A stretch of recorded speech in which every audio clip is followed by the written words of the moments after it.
Warning: the following video contains scenes of explicit violence, sexual deviancy, profanity, and just bad humor. Viewer discretion is advised.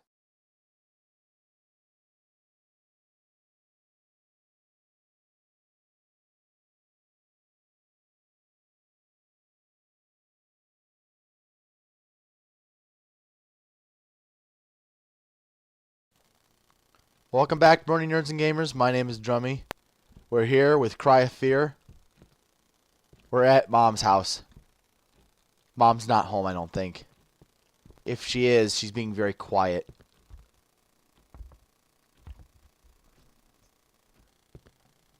There's a book.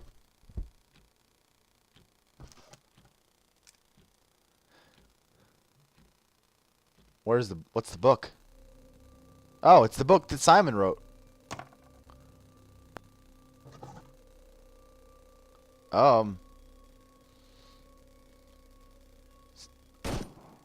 Oh, Simon.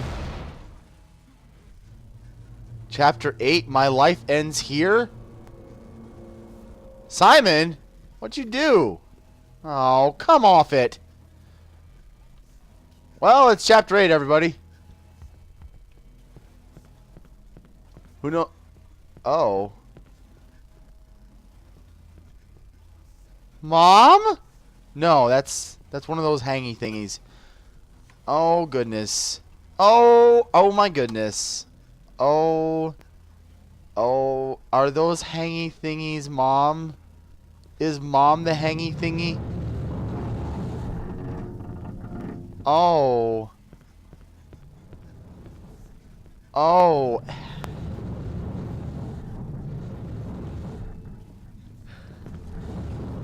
Hello.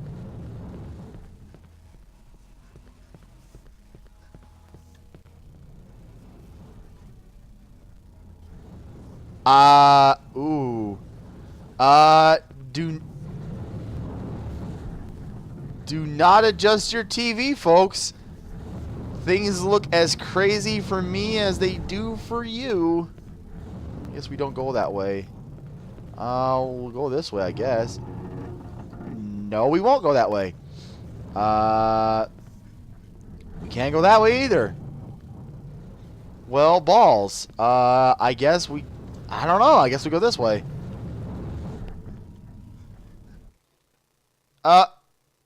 No. No, we don't go that way. Dead. Oh, that's nice. That's a nice save point right there. Oh my goodness. Hi. Oh my goodness.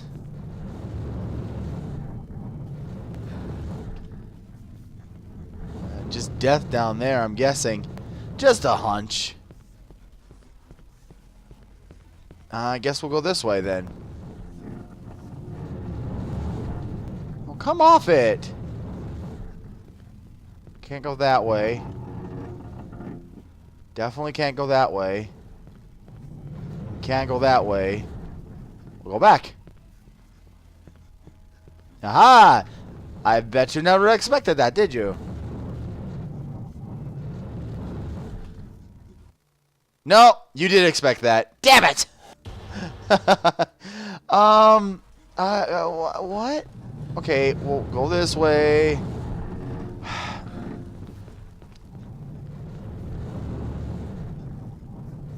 Recharge your stamina. Jump. Charge stamina. Excuse me. Get your stamina back, boy. I don't mean boy as in the racist term either. I mean, because he's obviously a boy. Looks like a kid. Okay, can't go that way. We already know that's death. So, I don't get it. Which way are we supposed to go? What happens if I go back this way? And just completely ignore your bullshit? Stay in my room. Close the door. Have a nice life. Don't die. Don't kill myself. Oh, Simon, what the fuck did you do? Why are these rooms spinning around? hallways. I mean, I guess you could call them rooms, but they're more hallways than anything else. Where am I supposed to go? I've already gone. I've gone all the directions I can go. Let's see. If we go this way, and then go this way, then try going this way. It drops off. Oh, I see what I was supposed to do. Hold on, we'll be right back. Okay. All you gotta do is believe in yourself, and you say you don't believe in me. Don't you know that I can do this if I just try? All you need to do is believe in me. Oh, believe in me. Believe in me. Please, oh please, just believe in me. I can make this jump just like that. I did. And then I jumped down here and I'm good to go. Then the walls turn again on their sides. Oh no. I dropped down here instead. You can't pull this shit on me. I'm too smart for you. Hallways of doom. Don't try. I'll get to the next save point because I'm smart. Because I'm smart as can be. Oh, what the hell is that?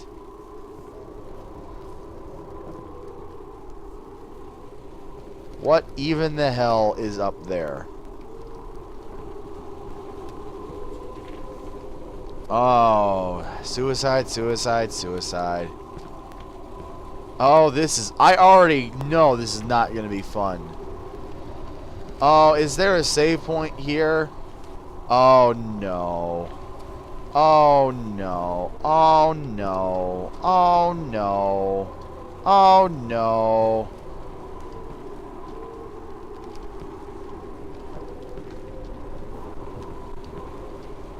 Oh. Oh, no.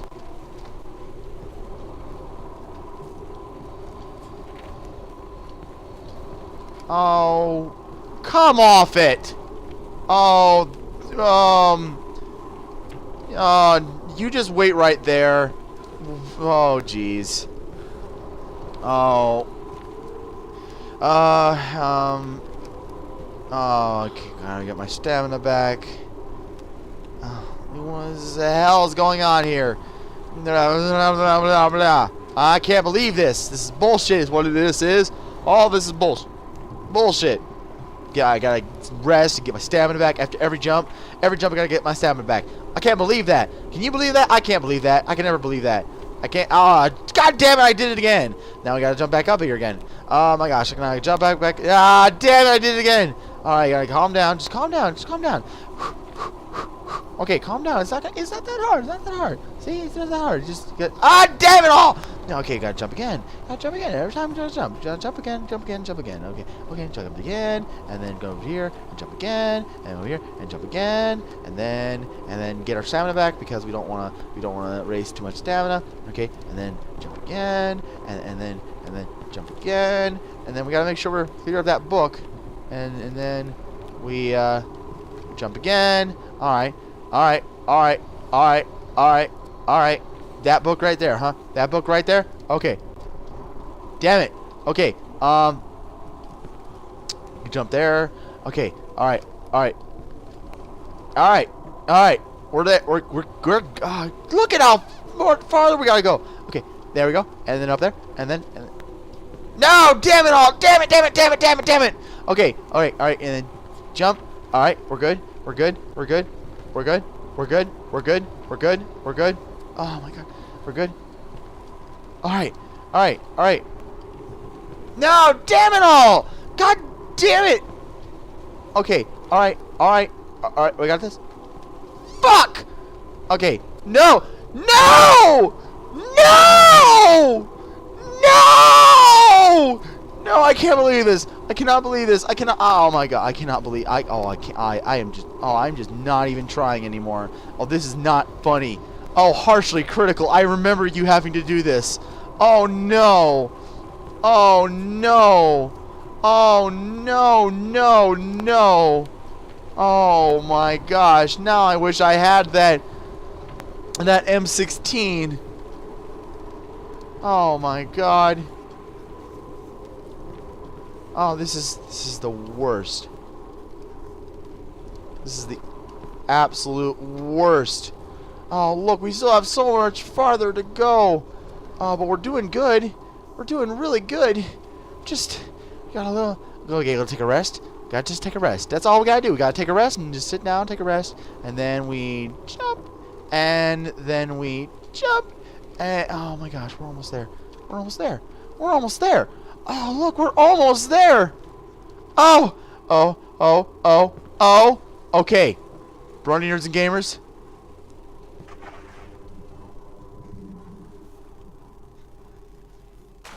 We are here.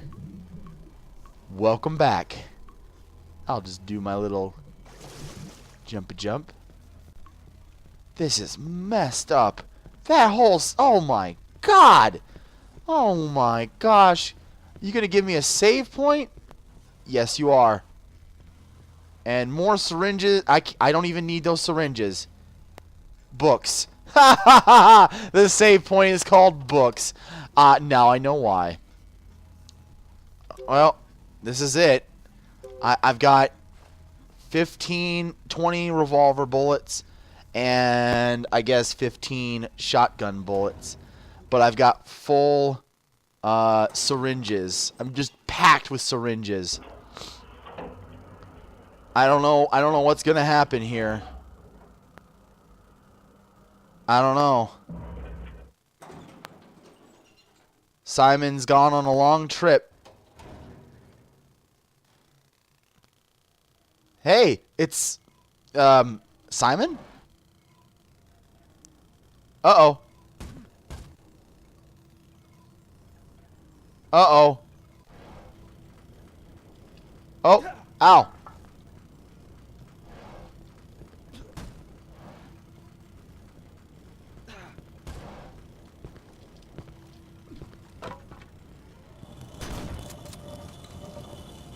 Oh.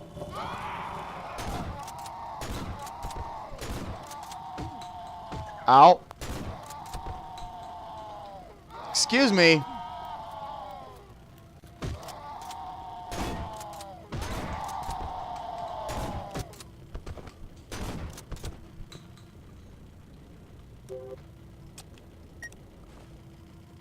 Excuse me while I do this, and then quit this. Where does that go? Huh. Huh. Where does it go? We got our trusty shotgun. You can't even do anything? No? Alright, we'll drop the shotgun. Pick this up. I have no idea where I even put the valve. Where does it go? Where? Hello? Hello? Does it... Do I use it? What is it? No, not there. Where? Here? There it is.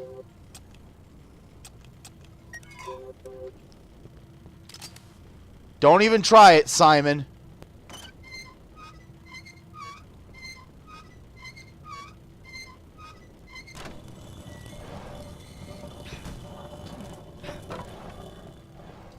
Ow. Ow. Ow. Ow. Ow.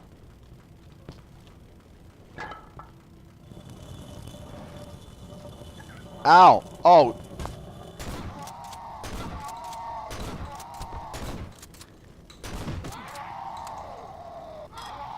Switch to this.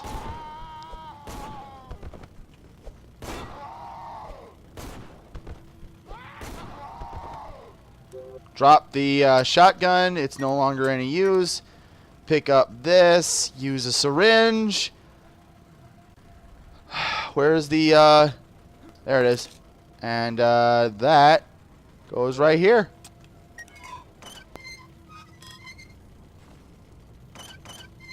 Come on. Oh, wait.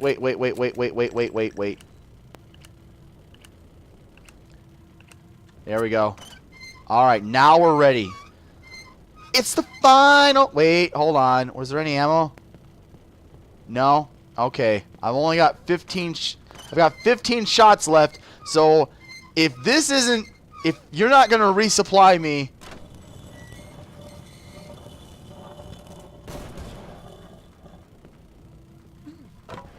Ow.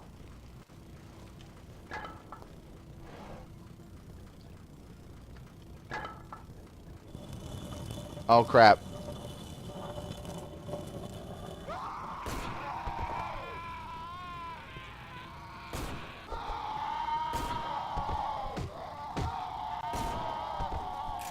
This is ridiculous. I kind of wish I had a,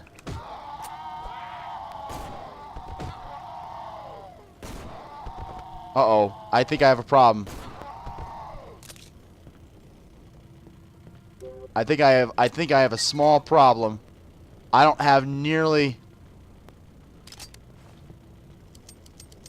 enough ammo to survive. I can still do that, so... But this is gonna be a pain in the ass. Come on.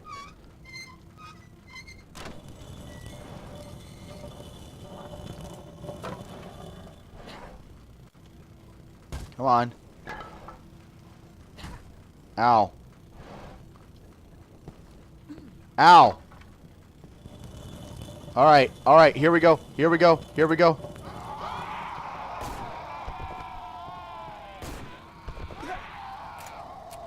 No. Don't even. Oh, shit.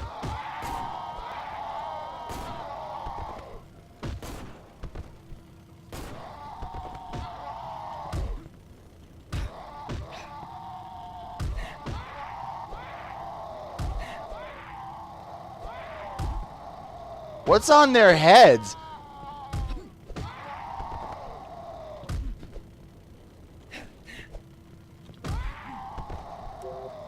Equip the syringe. I got nothing left. Nothing.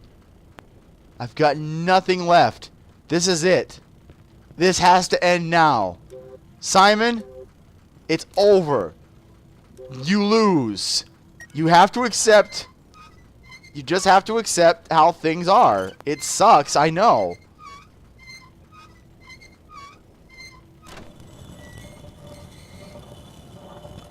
I hate to do this.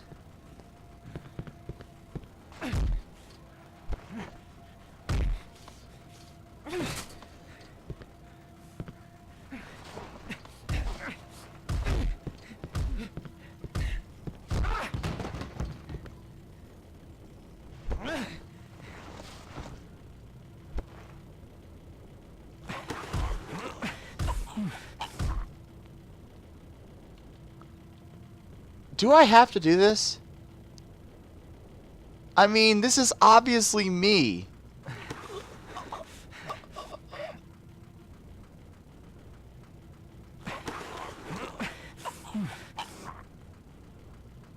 Well, unfortunately, this is kind of the end. There's no multiple choice answer to give you a better ending. It's just how things go.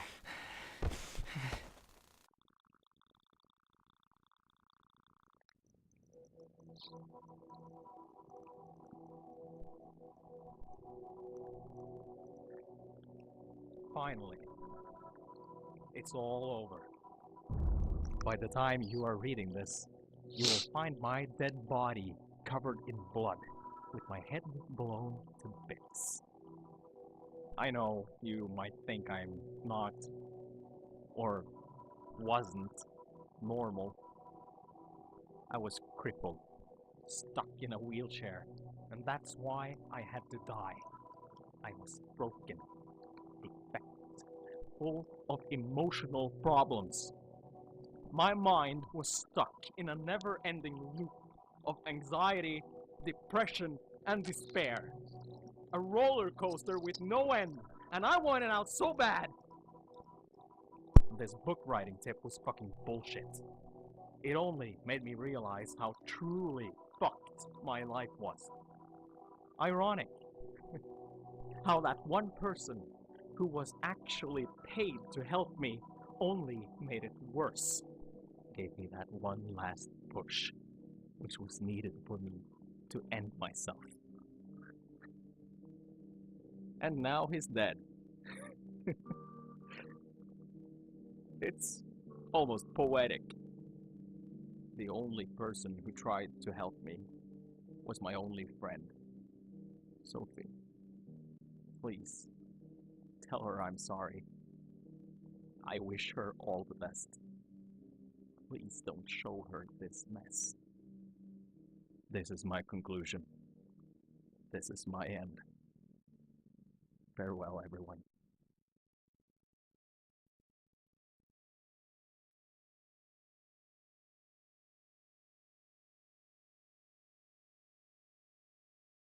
Welcome, Brony Nerds and Gamers. My name is Drummy.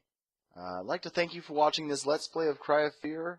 It was a lot of fun to record, and it was a lot of fun to play, and also really, really scary.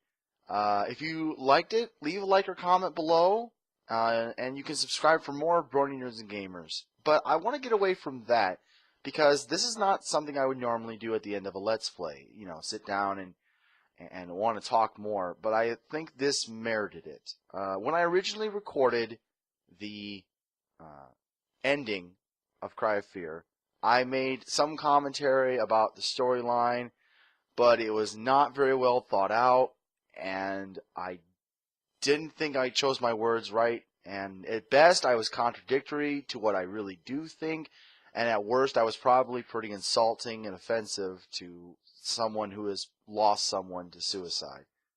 I wanted to talk about this game because it's a very interesting game. It's a very interesting storyline, and there's a lot of symbolism and metaphor. And normally when there's symbolism and metaphor in a game, I think it's funny, but in here it's actually pretty deep. And when we get to the end of the game, to this big reveal of what happens, suddenly we're faced with a pretty big obstacle.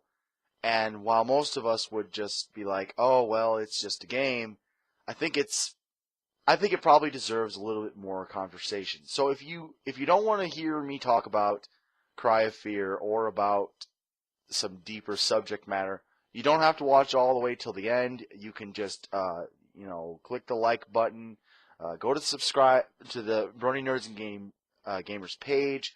You can, you don't have to watch all of it. But this ending part is for those of you who want to continue this conversation, because I know I do. I want this monologue to be more of a continuation of conversation. So let's dive right into it. So I think the best place to start when talking about this is let's go over the story a bit so we can have an understanding of exactly what happened. We found out at the end that real world Simon and our Simon were kind of the same person, and as we learned in our Let's Play, Simon could not handle the pain of being paralyzed, and long story short, he kills himself. Now, we'll get into the whole him killing the doctor and Sophie, and we'll get into a whole bunch of other things, but let's focus on this. Simon was paralyzed after a car accident. The accident that we saw at the beginning. Now, it's possible that the the accident at the beginning is both a metaphor and also a real world transition of what happened, that's kind of up for debate. Let's go back to that. At the beginning of the game, Simon sees a man that is hurt and crawling on the ground, and so he goes to help him. A car seemingly drives out of nowhere and smashes into Simon. That's kind of weird in and of itself. Why would the car just pick up and crash right into Simon? Well, let's just ignore that for now, because that is a very important point. Because we find out that because of that accident, Simon is left paralyzed. Because he's left paralyzed, there's no way that we could believe that our Simon, or real world Simon rather, was doing all the things that we were doing. He wasn't climbing fences. He wasn't going through sewers. He wasn't climbing along scaffolding. He wasn't doing any of that. He couldn't have. He did have a gun, although, and this comes to like the first big controversy of the game is with all the monsters that our Simon was fighting, is it possible that Simon went on some kind of manslaughter campaign? My belief is that no, he didn't. Their past game, and if you don't want any spoilers, I'm sorry, don't listen. But in the past game of the developers, Afraid of Monsters, the main character is addicted to painkillers, and he goes on this journey where he has to fight all these monsters. And long story short, at the end, we find out that the main character of Afraid of Monsters was hallucinating and going on a giant killing spree. I might have even mentioned that, now that I think about it, in one of the past videos. So the question is Simon also going on a rampage of sorts and killing all of these people? My short answer, no, I don't think so. The long answer is some parts of the story are real and some parts are just metaphors. It's kind of convoluted, but we'll get into that. Don't worry. There's a lot to talk about here. So what are the monsters? Well, the monsters represent what I think are the differing levels of anxieties. As we learn in the game, one of Simon's chief problems is that he's suffering from a lot of anxiety. And because of the accident, because of being paralyzed, we also know that he is on medication, which is probably the morphine that Simon keeps injecting into himself. So he's addicted to a drug, just like the character from the first game, Afraid of Monsters. So it is a very similar storyline, but let's get into this a little more. The monsters, I think, represent differing kinds of anxieties that are also representative of differing people. Let's take the common monster, which is the jackal. The jackals are all of the monsters that are running around waving their arms all weird and attacking with hammers. It's possible that these monsters represent either his father, who was in construction, or perhaps construction workers who, for one reason or another, were putting down Simon. Perhaps they represented the Commonwealth, who Simon naturally was rebelling against. Simon mentioned that he was not a really tough guy and didn't get along with people when he was talking to Sophie. It's possible that the jackals and those kinds of monsters represent that. Now, what about the woman who hung herself? I mentioned in just this video at the very end that I thought that perhaps that hanging woman might represent Simon's mother. That might not be too far from true, but it's only a small theory. You see, you also have the women who have the babies inside of them, and they burst out.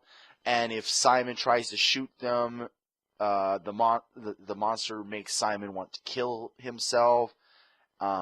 It's possible that Simon's mother either A, killed herself at some point for whatever reason, or died during birth, or had a miscarriage with maybe Simon's younger brother who was supposed to be born, and because of the miscarriage, his mother became depressed and then killed herself. Or it's possible that the hanging woman represents Simon's mother leaving because of there's a hint at divorce, which I have deduced from some amount of digging around about the storyline.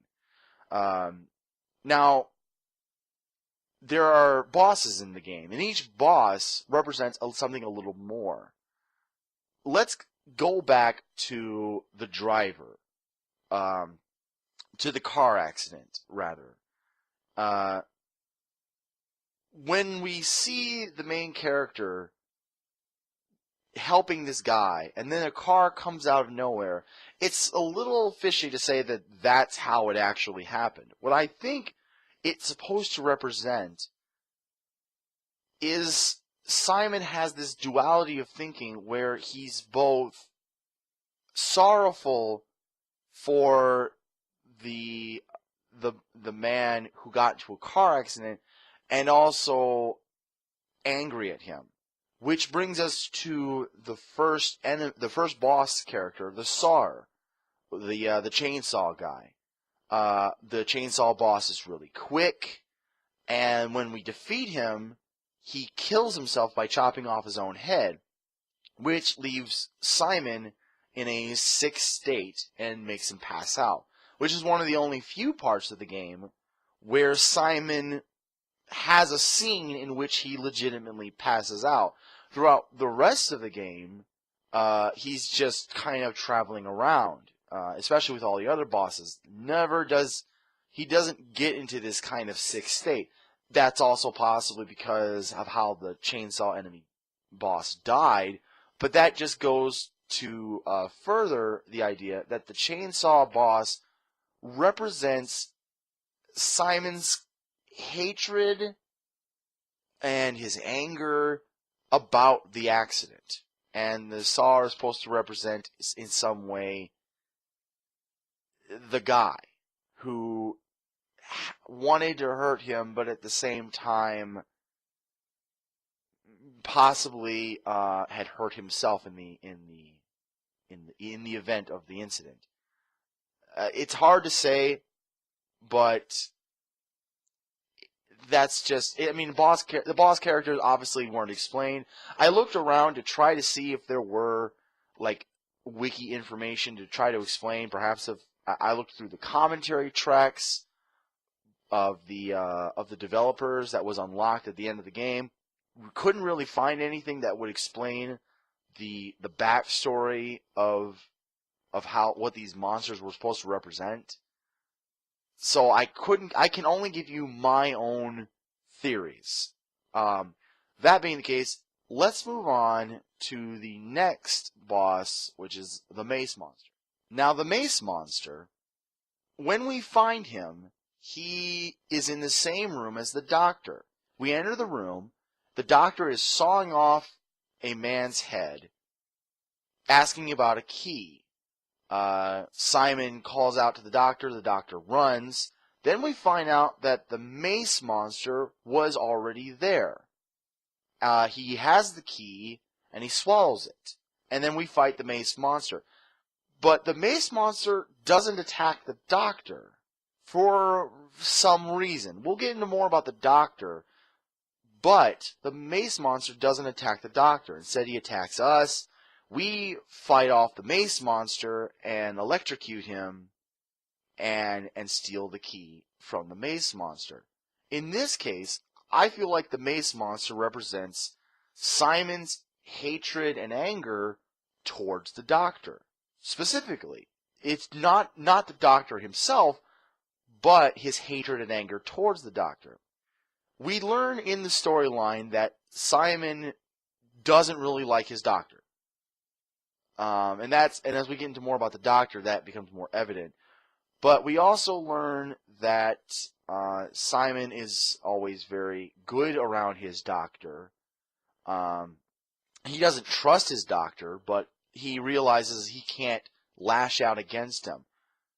But he can take things from the Doctor. In this case, the Doctor wanted the key, and the Mace Boss had the key. It represents what I think is Simon using the Doctor for the morphine that he gets from the Doctor, which helps him feel better. Again, kind of a loose stretch, but we'll get into more about the Doctor. The Doctor's more important to this. Now, the last boss, before we get to the Doctor, is the Carcass Monster, whom we fight after Sophie kills herself. Now, to be clear, it's obvious that Sophie does not just kill herself like that. Obviously, there's something much more important going here. So let's break down the Sophie scene for a bit. When we find Sophie, she's on the roof, and she's led us there through the phone messages. It's clear that Sophie wanted to talk to Simon. But Simon also wanted to talk to Sophie. In the back and forth on the roof, we get the feeling as the players that Simon and Sophie have this good friendship that isn't spoiled by any love or anything like that, or any romance. And then out of the blue, Sophie kills herself. Now, that's kind of weird. And then we see the Carcass Monster. Let's skip the monster for a moment and make another point. After we fight the Carcass Monster and we go back to Sophie's body to get the key card, we're treated to this scene between Simon and Sophie where Sophie is clearly rejecting Simon, and Simon is clearly telling Sophie how much he loves her. Whereas in the scene where Simon was talking to Sophie on the roof, he explains that he never said this to her because he was scared or whatever. So clearly, what we're seeing here is what our Simon is telling himself to contemplate or compensate for the fact that Sophie did know about Simon's feeling and was not reciprocating them. The Carcass Monster, going back to him, I feel represents guilt that Simon feels because when he brought his feelings to Sophie in the real world, Simon pushes Sophie away and Sophie leaves. And the Carcass Monster kind of represents that feeling of manipulation and that feeling of guilt.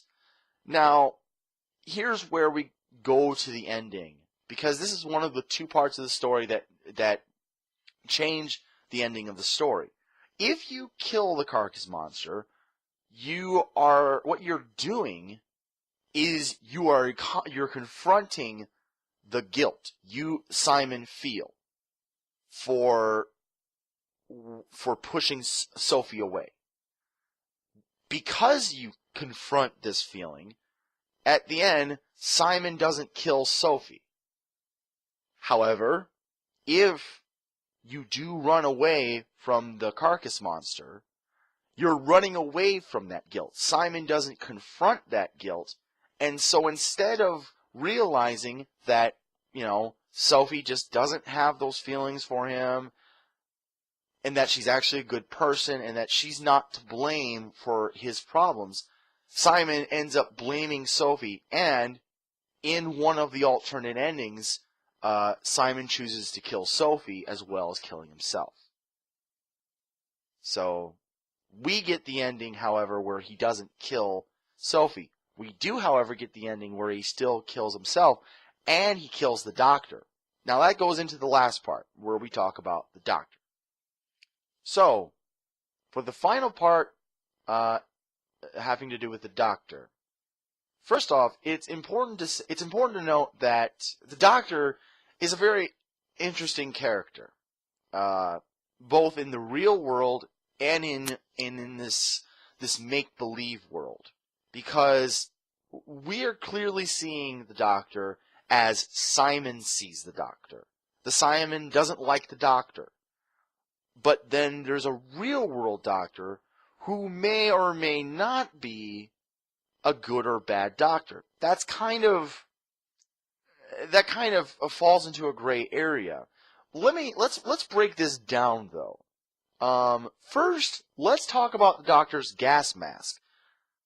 The doctor is wearing this gas mask, and Simon calls him out on it and says, "Why are you wearing a gas mask?" And the doctor says, "Well, I'd be crazy not to. There's all these monsters running around." The gas mask possibly represents an actual, like a metaphorical mask. Not an actual mask, but a metaphorical mask, which represents, it's kind of a way to say how we deal with our anxieties. The monsters, as I already said, represent Simon's anxieties. If that's true, and this is kind of an assumption, but this kind of supports that theory, and that's kind of how I came up with the idea of the monsters representing Simon's anxieties, is that if the mask represents the doctor's ability, and really all of our abilities, to just deal with our anxieties. We don't let our anxieties control us normally.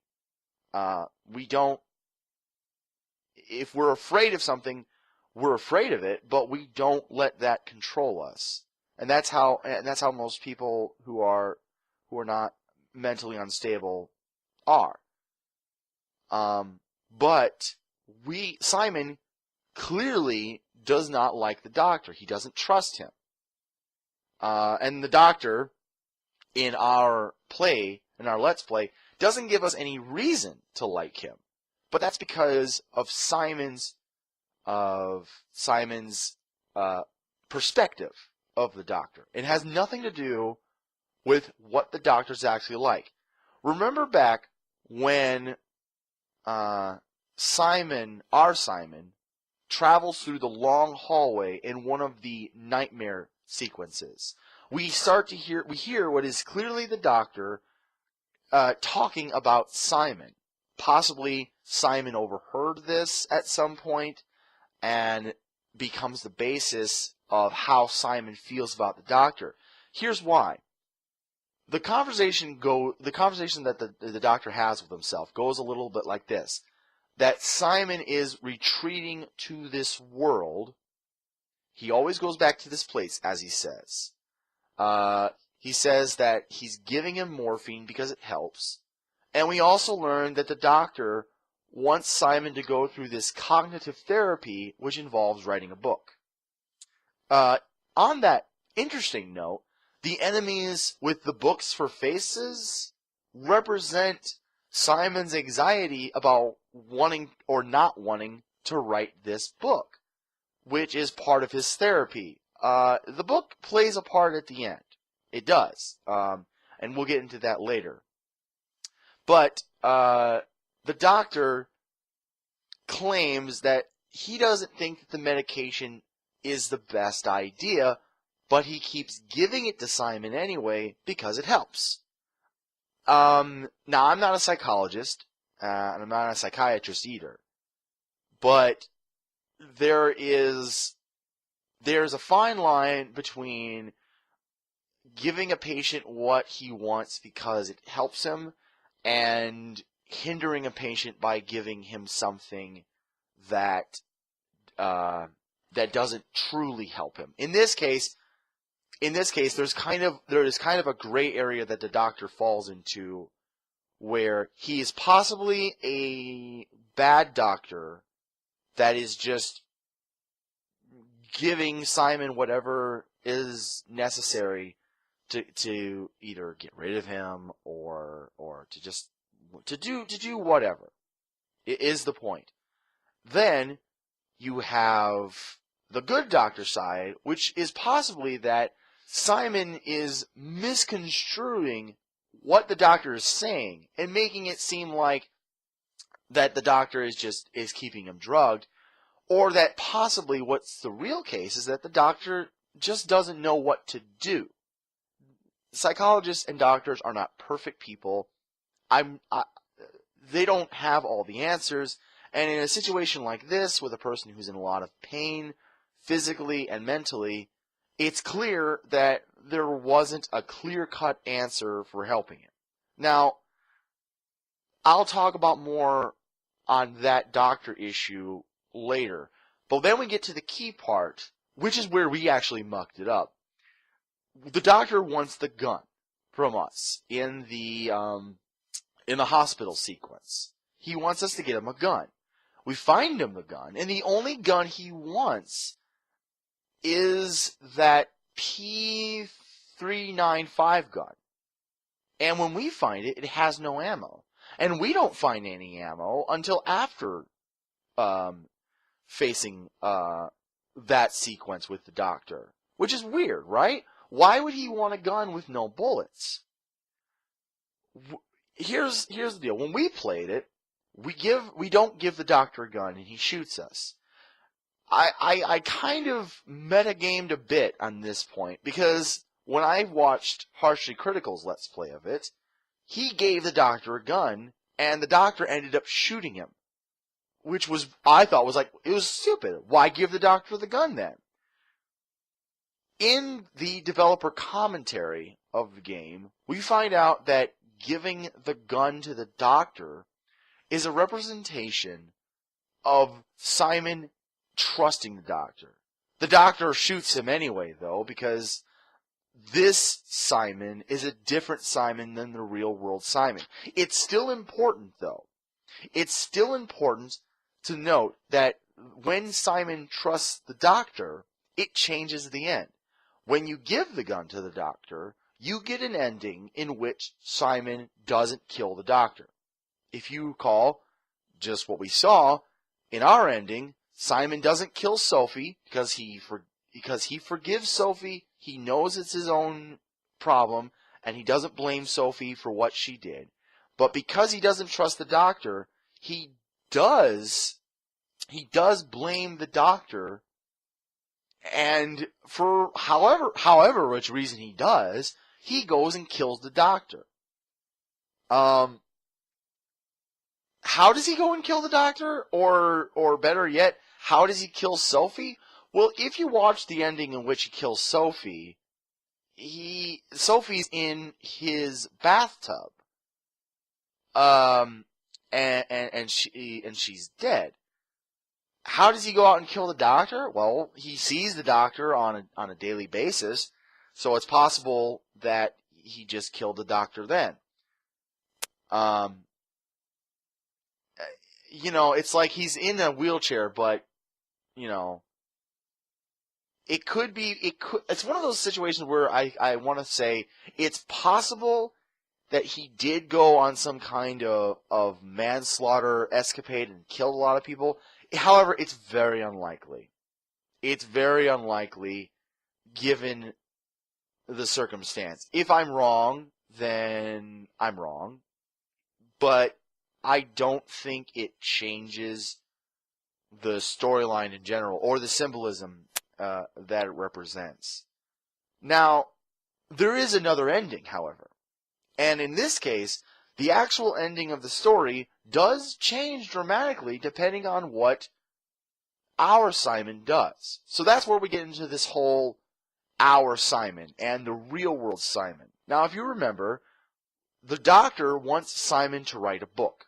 It says it's part of the cognitive therapy.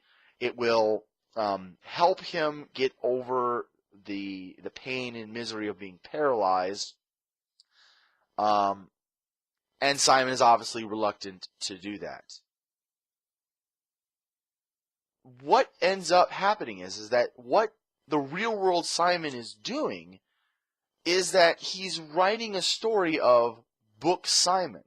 Now, if that's true, that is the official, the wiki page article that explains about Cry of Fears, that our Simon is the Simon of this book.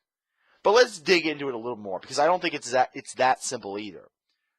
The book Simon is a metaphor of Simon's inner trauma. The book Simon is actually the bad guy in this case. In the end, we kill the real world Simon, who is also the same as book Simon. And when we do that, that's representing the real world resolving himself to end his life. Book Simon, his journey is that he's fighting through all of these anxieties and killing all of these anxieties that actually represent things that Simon doesn't want to face himself. The nightmare sequences that our Simon goes through are sequences in which real world Simon is being pulled back. In a way, it's being pulled back to his own reality. These nightmare sequences force him to face the real world. But since he's so stuck into this fake world, real world Simon has a problem with imagining these sequences. Now, if you recall, there aren't too many of these nightmare sequences. One comes in the apartments. One comes in the woods, and there's one at the very, very beginning of the game, which is kind of like the tutorial. And then there's one, I can't remember if there was one other one. There's one at the very end, of course. There's one at the very end when he is going to face Simon for the final time. Now, if you give the doctor the gun and you kill the carcass monster and not run from it, Simon resolves not to kill himself because he doesn't kill the doctor, he doesn't kill Sophie, and in the end, he realizes that he has more to live for than he thought. However, as we just explained, Book Simon, as he's being called, wants to kill Simon, the real world Simon. He wants Simon to kill himself. So, in the final, I guess what you could say is the true ending. It's not really the true ending. It's just simply one of the endings. We take control of real world Simon in his wheelchair as he goes through a nightmare sequence where he has to go after the book Simon with the gun. What we find out is the nightmare sequence is a hallucination, and what really happens is that Simon has killed those two officers that are there to try to stop Simon from killing himself. Now, in this ending where Simon doesn't kill himself, he goes to the hospital. He gets treatment from Dr. Purnell. He doesn't see Sophie again, but he resolves that it's better this way, and he decides to live the rest of his life one way or another. But it's a very tragic ending too, because he both feels that he has nothing left to live for, but that it's better than killing himself. That writing the book helps him. So the question becomes is that the ultimate ending is not that he kills himself, but that one of the ending, especially the ending that we decide to go with, is the one where he does. But one of the things I want to talk about is why. Like, why does Simon do this? Why does he at all resolve to kill himself? Let's go over one last thing before we hop into the next section where we talk about this bigger controversial topic of suicide and mental health, and what I want to mention is kind of this it's just this whole gray area of the game, since I'm really basing on assumptions. I mean, I looked around on Google and websites for a very clear, concise explanation about the story, about representations and symbolism and theories, and I couldn't really find anything. And maybe I didn't look hard enough. Maybe I could have found more from the developer commentaries, but I pretty much combed through that and couldn't find anything. So again, if you have a disagreement with this, if you think I'm wrong, I mean, by all means, I could be very wrong. But that's just kind of my feelings of how the story came along. But let's move from that and let's talk about this much bigger elephant in the room. So, the big elephant in the room at the end. As I said, when I first recorded the ending with the credits, I wanted to say something about it. I made some comments. I don't think it was very well thought out.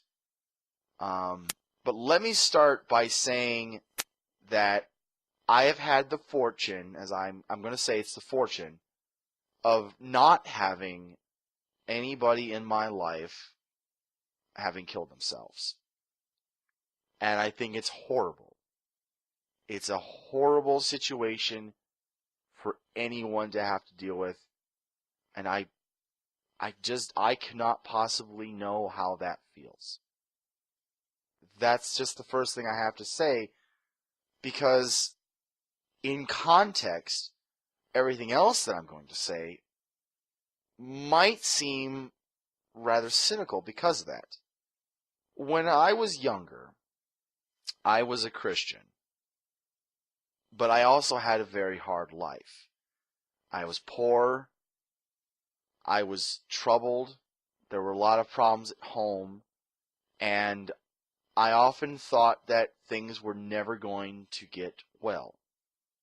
And while I never seriously contemplated suicide, there were many times as a younger boy that I just wanted things to end.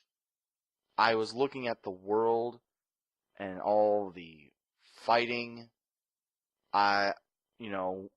After 9/11 and the World Trade Center attack, I know that I just couldn't understand how things could possibly get better.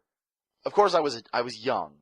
Of course, I mean, I was not a rational thinking adult. I was 15, and it's odd for me to admit that if I wasn't a Christian, I might have thought of suicide, because one of the reasons why I didn't think of suicide is because I was very much into the dogmatic thinking of, if you kill yourself, you're going to go to hell. But about 6 years ago, I was in another part of my life where I wasn't a Christian, but I was also in a very, very low part of my life.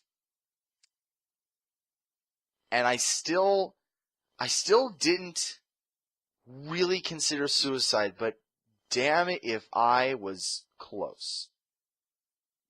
I was at a point where I would have clearly accepted any other life than the one I was in. I had ended a relationship of 2.5 years. I was stuck in a job as a janitor. I was mentally unsound. I was not having good times in my life.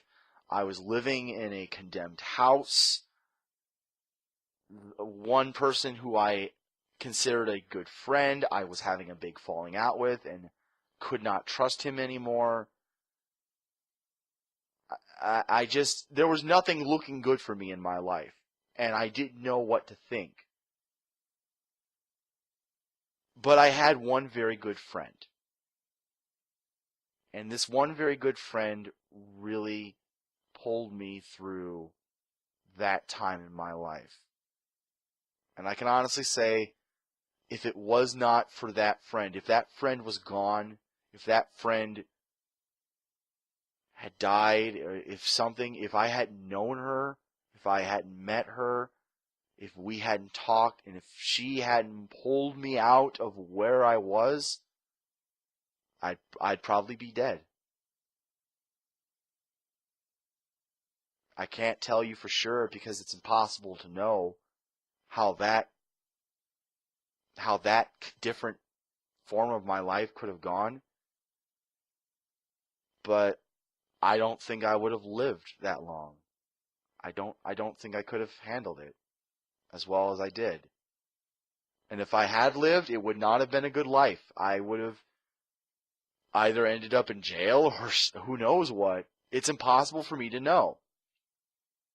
So when these situations happen, when people do kill themselves, I don't know how to feel. I don't know how to feel or react. I don't know what to say. I don't know what to tell people. When I know people who have had those experiences. I know one particular person who had a good friend kill themselves. And when he was dealing with the anniversary of it, he was very sad, and I looked at him and I just had nothing to say except I'm sorry. And that's tough for someone like me when I have a friend who's hurting and the only thing I can say is I'm sorry and I can't relate. But I still think it's fortunate of me to not have had to deal with that myself.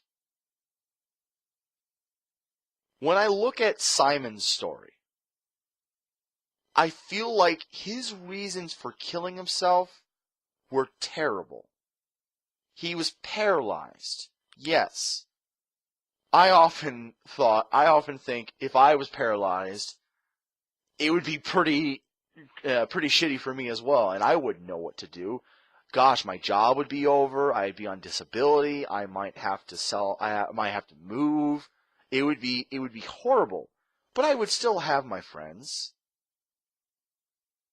But obviously Simon's story is much different. And this is where my original comments were much more cynical than I wanted them to be. Because this is more than just a conversation about suicide. Let's move on to what I think is probably the bigger conversation that we as a people need to have.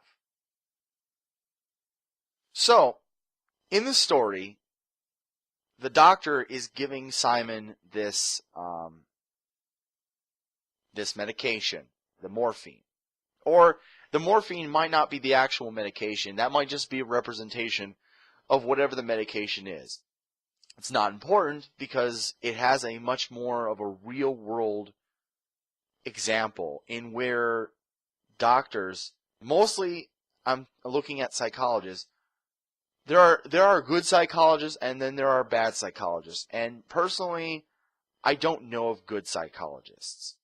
All of the experiences I've had with psychologists have been negative and been poor, but I do know that there is good psychology. In America, we're having a conversation right now in our society about guns and mental health. And this game Cry of Fear kind of touches on both of those things. Because it has a character, Simon, who has access to guns, but is so mentally unstable that he shouldn't have them. And if he didn't have the guns, he might have still killed himself. In fact, he probably still would have killed himself. But in the worst case scenario, it wouldn't have meant the death of Sophie, and it wouldn't have meant the death of the doctor. And in worst case scenario, if he had also killed a whole bunch of other people as well, it wouldn't have meant the deaths of those people as well. That's just my own personal belief about that people who are so mentally unstable should not have access to guns.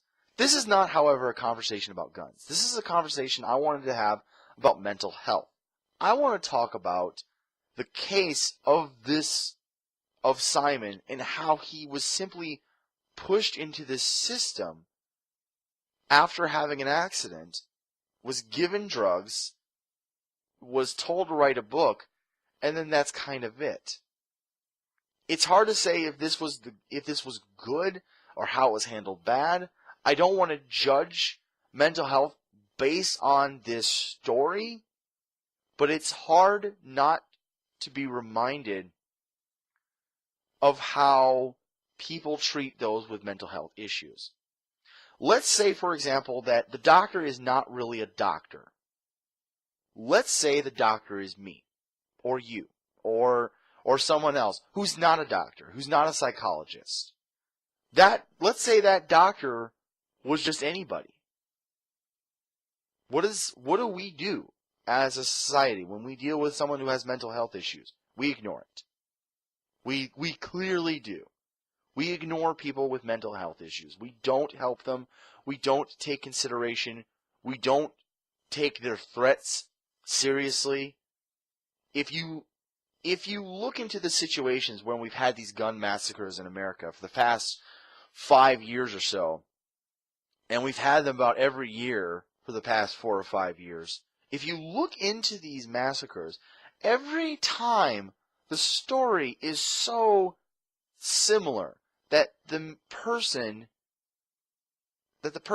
had clear and evident signs that they were going to do something terrible. Look at the situation with in the past with the Columbine massacre, one of the first gun massacres of America. The person who committed it clearly was in need of help, and there were clearly people who knew that he needed help, and he didn't get that kind of help he needed. Now, after the massacre at Sandy Hook, the NRA president, I can't remember what his name is, he came out and had this press conference where he talked about how that we shouldn't be focusing any issue on the guns and that how we should be looking at the mental health of America. He makes a valid point. We do need to look at the mental health of America. However, his point of view is based solely on the idea that he's trying to preserve an economy of guns in America. No matter how pointed his perspective, or not his perspective rather, but how his point is, how significant that might be, the truth is that it's a much more complex issue. It's not about building a database of people who have mental health issues. There's no management fix that helps this. This comes down to an issue between people like you and me who see everyday people in our lives who are suffering, who don't understand the world, who are completely lost within themselves. Simon represents a character who I am both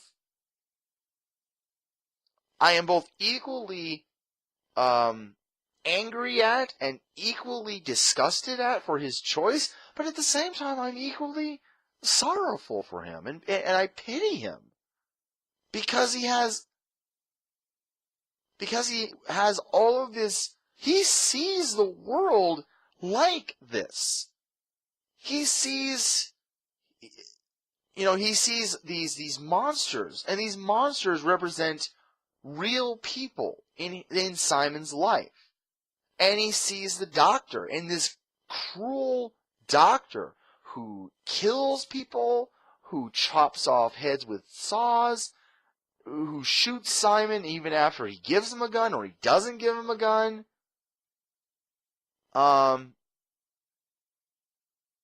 And this is how he sees the world. He sees Sophie as this angel at best, and at worst he sees Sophie as this bitch who destroyed his life. And in the worst case scenario, his resolution is to just kill everybody.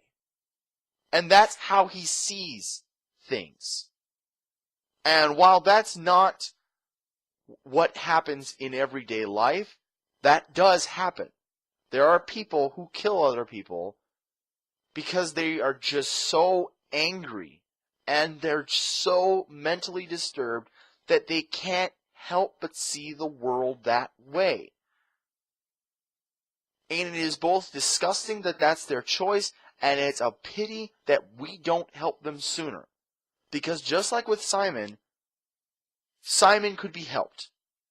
In the end, his nightmarish episode, even in the best case scenario, it ends up killing 2 police officers. But at least that is done in an accident. That's done in a crazed sense of, he's not killing the doctors out of, I'm sorry. He's not killing the police officers out of spite or out of hatred, but he kills the police officers because he doesn't see them. He sees himself. He sees himself that is trying to kill himself and kills Simon, but in so also kills these 2 police officers. And that's terrible. But Simon can get helped. And in the best case scenario, he gets help from the doctor. He finds a way to get past his anger towards Sophie, and he forgives Sophie, he forgives himself.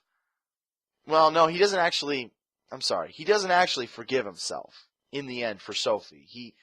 But he comes to terms. Let's just say that. But in the real world, there's a lot of different situations for why these people who are mentally disturbed go on these rampages. The Aurora movie house massacre, for example. We have a person who is a clearly intelligent individual who clearly had some signs that if you thought about it, we would have known. Let's even look farther back. Let's look at more extreme examples. I had a conversation with a gentleman a while back about Hitler. And I know, every conversation ends up Hitler, and it's a terrible thing. But let's think about it. Hitler was obviously disturbed. He was obviously disturbed, yet he was mentally competent enough at the time, in that time period, to lead a nation of people. There were a lot of factors that went into World War II and how the Nazi uprising came. How Germany was left after World War II played into that. And clearly a man like Hitler, in good circumstances, would probably not have become the leader of Germany by any means. Saddam Hussein, same story. Osama bin Laden, same thing. These are situations in which the people are suffering, and someone who's mentally disturbed could sway an entire nation of people. In that same way,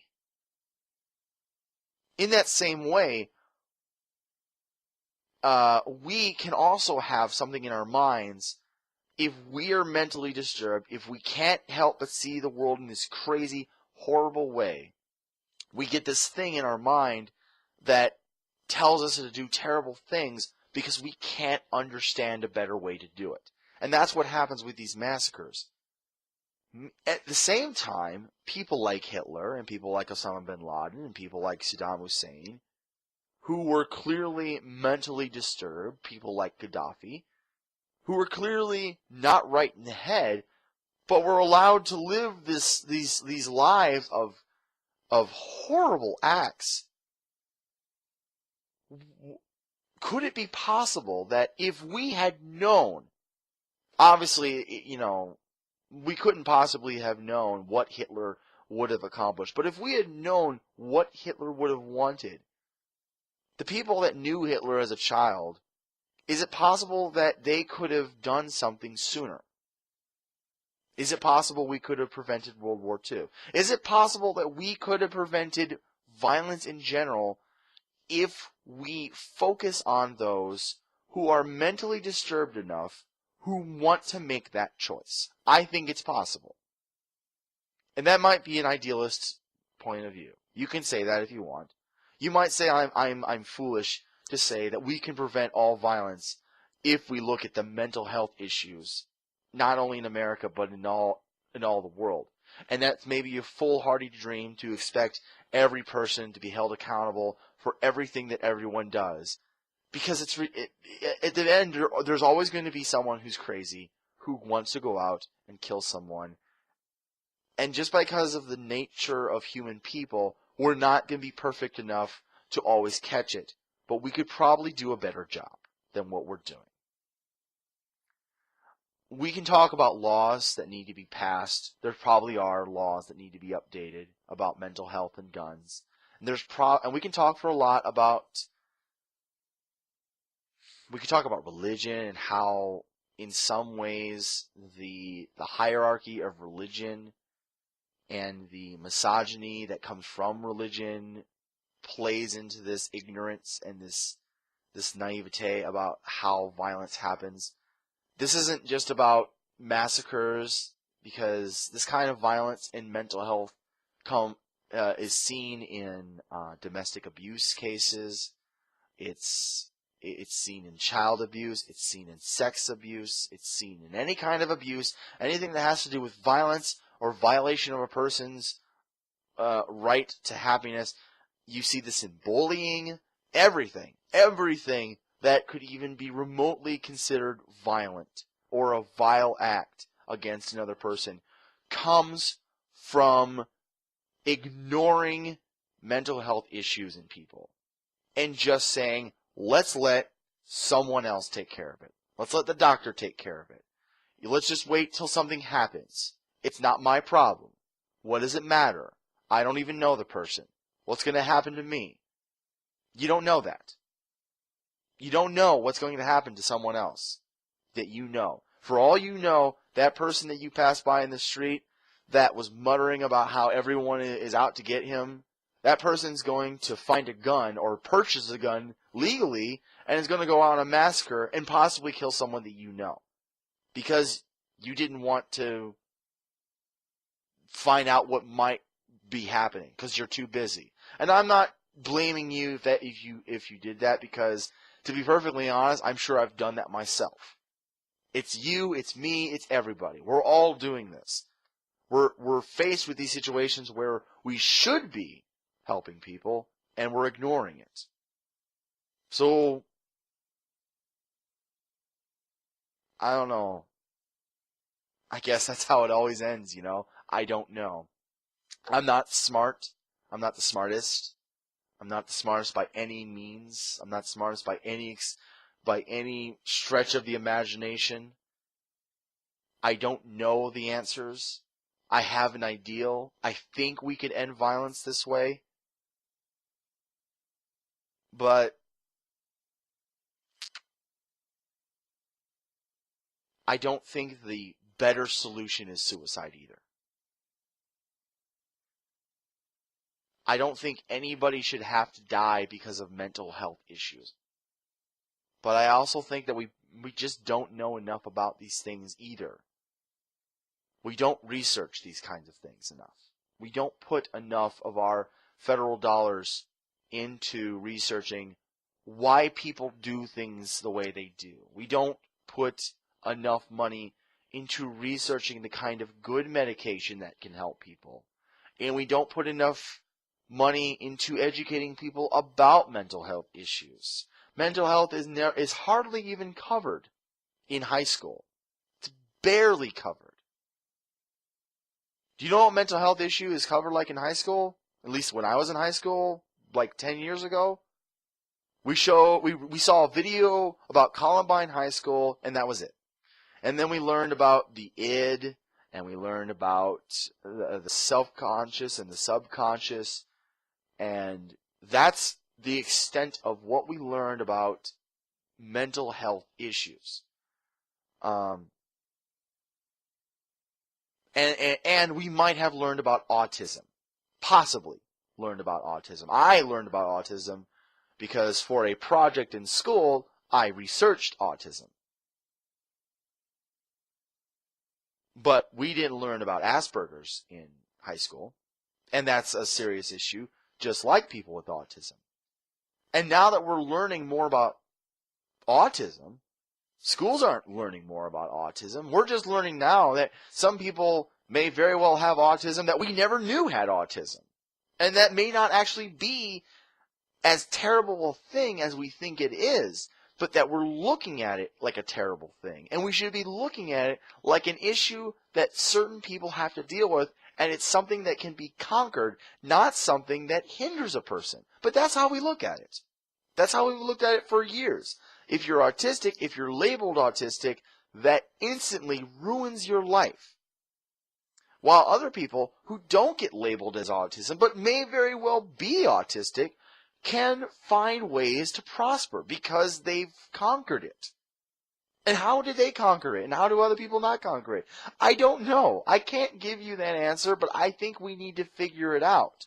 If we don't figure it out, I think we're going to be back in this same rut of turning on the news and hearing about someone again who clearly had some very evident problems that we should have seen and should have done something about, who found his mother or his dad or his uncle's gun and went out and killed someone or killed 20 people.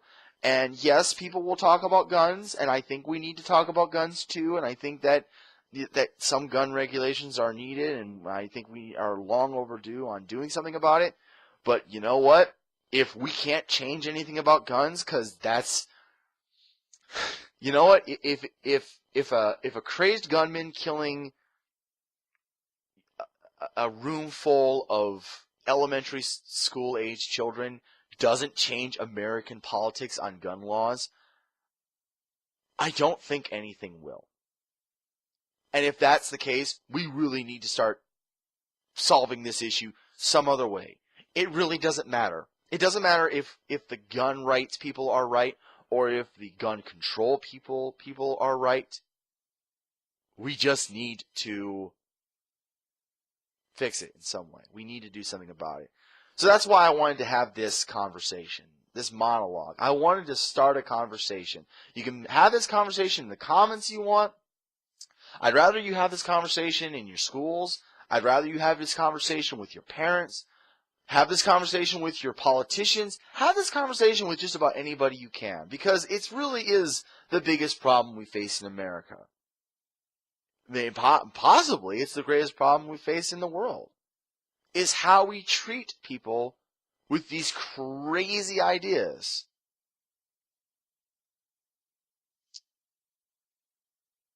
I don't have much more to say about it. I'm sorry if this is a lot. If you've watched it this far, thank you. If you haven't ended the video yet, thank you. It means a lot for me to open up like this. It means a lot for me to say these things. I wasn't sure exactly at first how to approach this. And then when I was recording the ending, I knew I wanted to say something. And even now, even after a week or two after recording the ending and realizing I had to change it and realizing I needed to do something more, I'm still very lost in thought, and I'm not entirely sure what's really the best thing to say. If I've offended you with any of this, I do apologize. This was literally me trying not to offend people. This is literally me saying that it's a terrible situation, that these things happen, and we do need to do something about it. And if I have offended you, I apologize. I really did not want to offend anybody, but this is very clearly how I stand on this issue. So while I will apologize for offending, I am certainly not apologizing for anything that I'm saying. And if you think I'm wrong, well, then, to be perfectly honest, then you're one of these people that I just can't agree with. And you're one of these people that are ignoring the situation at hand. And honestly, I just don't care if you watch this channel or not. But that's not what this channel's about. It's not. This channel is about making people happy. It's about entertaining people. I did this Let's Play because I thought it would be entertaining for you all to hear me get really scared, to shit my pants, to scream, and to be surprised, and I thought you would enjoy it, and I enjoyed playing it. It was a fun game. Definitely one of the scariest games I've ever played, which is a rare thing since I'm not really all that scared by games.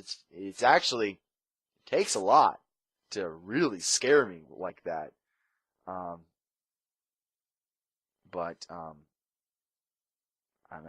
I guess that's all there is. If you liked the series, you can leave a like or comment, and if you liked this conversation, you can leave a like or comment about that. And as always, you can subscribe for more of Brony Nerds and Gamers. Hopefully next time we won't have to sit down at the end of a game and have this kind of conversation. I don't normally do this. I used to have the thing where I talked about things, and this is not one of those things. This is just something I wanted to tack on at the end. But until next time, good night.